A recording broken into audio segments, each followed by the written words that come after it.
क्या बोल रहा है तू? ये कैसे मुमकिन है? ये तो मौजा हो गया। उमर खुशी से नाचने लगा। और नहीं तो क्या, यही तो मैं बता रहा हूँ कि मेरी जिंदगी में मौजा हो गया है।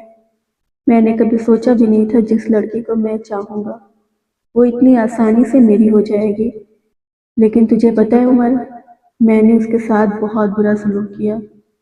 लेकिन 2 दिन बाद उसकी बर्थडे है और उसके इस बर्थडे पर मैं उससे माफी मांगूंगा अपने हर बुरे रवैये की, जिसकी वजह से वो हर्ट हुई है। मैंने उसके छोटे से दिल को कितनी बुरी तरह कुचला, लेकिन मैं उससे अपने एक एक लफ्ज़ की माफ़ी मांगूंगा। मुझे यकीन है कि वो मुझे माफ़ कर देगी। रात तो वो मसरूफ़ रही, वो कमरे में आई ही नहीं, वरना मैं रात को ही उससे माफ़ी मांग लेता। लेकिन अब मैंने सोचा है कि मैं उसके बर्थडे पर उससे माफ़ी मांगूंगा और उसे यकीन दिलाऊंगा कि उसके आने वाली ज़िंदगी बहुत खूबसूरत होगी। लेकिन यार, मेरी ज़िंदगी का अज़ाब बन गई है ये लड़की। उसने अपना फ़ोन उठाया जहाँ पे तानिया की कॉल आ रही थी। न जाने ये चुड़ैल कौन है जो मेरे गले पड़ गई है, और अब मुझे समझ नहीं आ रहा है कि मैं उसे क्या जवाब दूँ। ये सब कुछ तेरी वजह से हुआ है। अगर तुझे जल्दी ना होती ना तानिया से मेरी बात करवाने की, तो सब कुछ ठीक रहता। उसने सारा इल्ज़ाम उमर के सर पर फेंका। हाँ तो भाई, मुझे थोड़ी पता था कि तेरी वाली वही लड़की निकलेगी। खैर तो फिक्र मत कर, उसे जवाब देने की जरूरत नहीं है। उसने तुझे नहीं देखा और तूने उसे नहीं देखा, बात खत्म। और ये जरा जरा सी बातें तो पाकिस्तान में वैसे भी आए दिन होती ही रहती हैं, उमर ने बेनियाजी से कहा। अरे नहीं यार, ये लड़की मुझे जानती ही है। यहाँ तक कि ये तो ये भी जानती है कि मैं शादीशुदा हूँ। और अब अगर मैंने उस लड़की को ये कहा कि जिस लड़की से मेरी शादी होनी है, मैं उसे तुम्हें समझ कर तुमसे बातें कर रहा था, तो ये आरज़ू के पास आकर न जाने क्या क्या बकवास करेगी। तो अब क्या चाहता है? उमर ने पूछा। मुझे लगता है एक बार उस लड़के से मिलकर उसे समझाना पड़ेगा कि मैं जिस लड़की का सोचकर तुमसे बात कर रहा था वो तो मेरी अपनी बीवी है, और अब मैं तुमसे बिल्कुल भी दिलचस्पी नहीं रखता, और ना ही मैं तुमसे शादी करने का इरादा रखता हूँ। वो सिर्फ एक गलत फहमी थी और कुछ नहीं। और उसके बाद वो लड़की कहेगी हाँ भाई, क्यों नहीं, जैसा आपकी मर्जी, मैं चली जाती हूँ। उमर जलकर बोला। हाँ तो क्या करूँ मैं?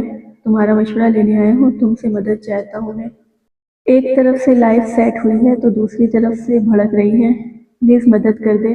ऑन बेबसी से उसके सामने हाथ जोड़े। अच्छा मेरी जान, तू फिक्र मत कर, इस मसले को कोई हल निकालता हूँ। लेकिन पहले तू मुझे भाभी से मिलवाएगा? हाँ क्यों नहीं।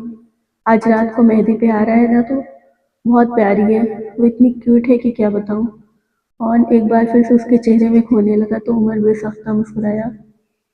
ऑन अभी अभी घर वापस आया था। घर मेहमानों से भरा हुआ था। उसने एक नज़र पूरे घर की तरफ देखा, लेकिन आरज़ू उसे कहीं भी नजर नहीं आई। एक बार दिल चाहा सामने से आती मैरिज से पूछ रही ले, लेकिन उससे वो कभी ज्यादा बात नहीं करता था। घर के हर कोने देखता वो अपने कमरे में आ गया। वो उसे कहीं नजर नहीं आई। कमरे में आया तो तानिया का फोन आने लगा। ये चुड़ैल अच्छी गले पड़ गई है, अब इससे पीछा कैसे छुड़ाऊं। वो कॉल कट करके फोन बेड पर उछालता नहाने चला गया। आरसू अपना कुछ सामान लेने भी कमरे में आई थी जब उसका फोन बजता हुआ देखा। फोन पर तामिया का नाम साफ जगमगा रहा था। फोन काफी देर बजता रहा, फिर आखिरकार आरजू ने फोन उठा ही लिया। हेलो। आरजू ने फोन उठाकर कहा। तुम्हारी हिम्मत कैसे हुई उनके फोन को हाथ लगाने की? शर्म नाम की कोई चीज नहीं है तुम्हें? वो तुम्हें घास तक नहीं डालता और तुम उसका फोन अटेंड कर रही हो। जानती हो उसके बाद वो तुम्हारा क्या हाल करेगा? तामिया जो कब से ऑन के फोन उठाने का इंतजार कर रही थी और बार बार फोन कट होने की वजह से काफी हद तक गुस्से में थी, उसकी आवाज सुनते ही चिल्लाकर बोली। जी मैंने यही बताने के लिए फोन उठाया कि ऑन नहा रहे हैं, आप बाद में फोन कर लीजिएगा।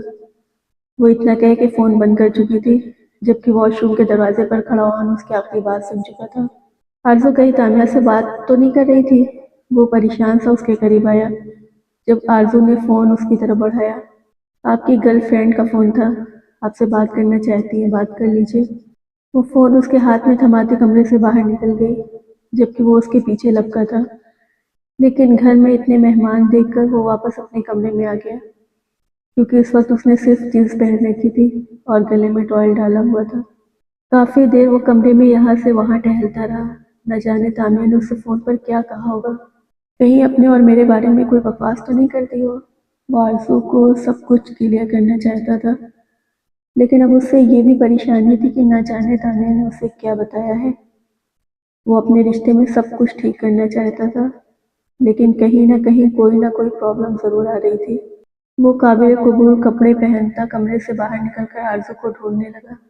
ये घर इतना बड़ा भी नहीं था, न जाने कौन से कोने में छुप कर बैठ जाती है कि मिलती ही नहीं है। वो खुद ही बड़बड़ाता उसे ढूंढने लगा। सुनिए ताई अम्मी, आपने आरज़ू को कहीं देखा है? उसने सामने से आती ताई अम्मी से पूछा, जो उसके इस सवाल पर हैरान और परेशान नजरों से उसे देख रही थी। लगता है फिर से आरज़ू की शामत आ गई।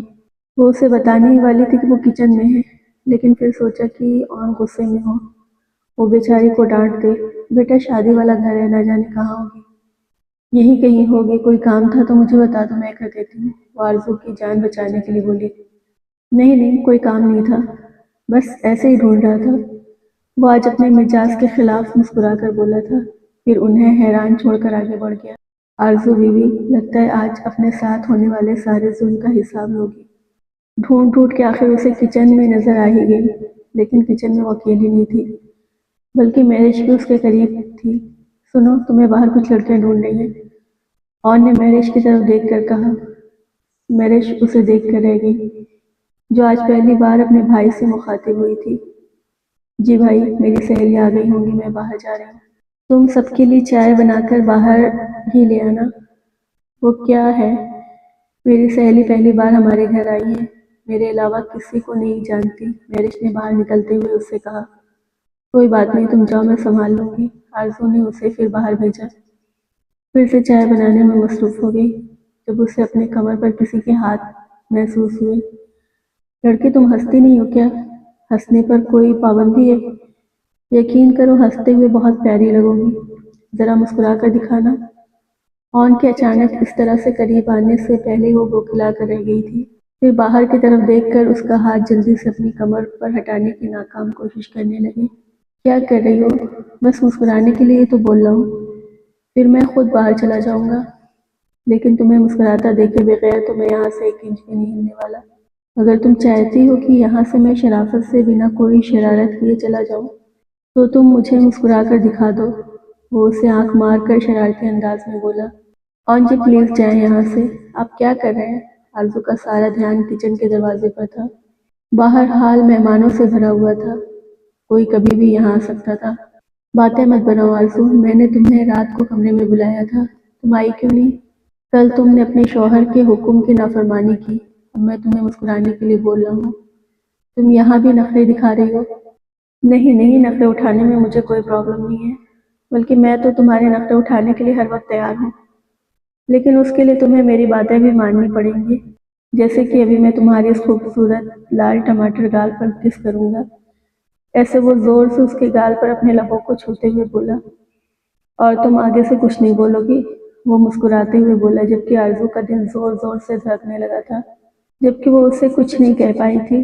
नजर के सामने चाय भी जम चुकी थी। गुड गर्ल, ऐसे ही मेरी सारी बातें मानना। ये छोटी सी सजा रात को कमरे में ना आने की। जानता हूँ यार, तुम बहुत बिजी थी रात को, इतना काम जो करना पड़ता है, लेकिन ये सारे काम करने के लिए घर में और भी लोग मौजूद हैं। तुम फिलहाल अपने शौहर की खिदमत करो, जो तुमसे बहुत कुछ कहना चाहता है। आरज़ू, मैं अपने किए के लिए बहुत शर्मिंदा हूँ, मैं तुमसे माफ़ी मांगना चाहता हूँ। जो कुछ भी हुआ उसे भूल जाओ, हम एक नई जिंदगी की शुरुआत करेंगे, और मेरा उस लड़की के साथ कोई ताल्लुक नहीं है। बाकी बातें रात को कमरे में आने के बाद, और आज रात कमरे में जरूर आना, तुम्हारे लिए सरप्राइज है।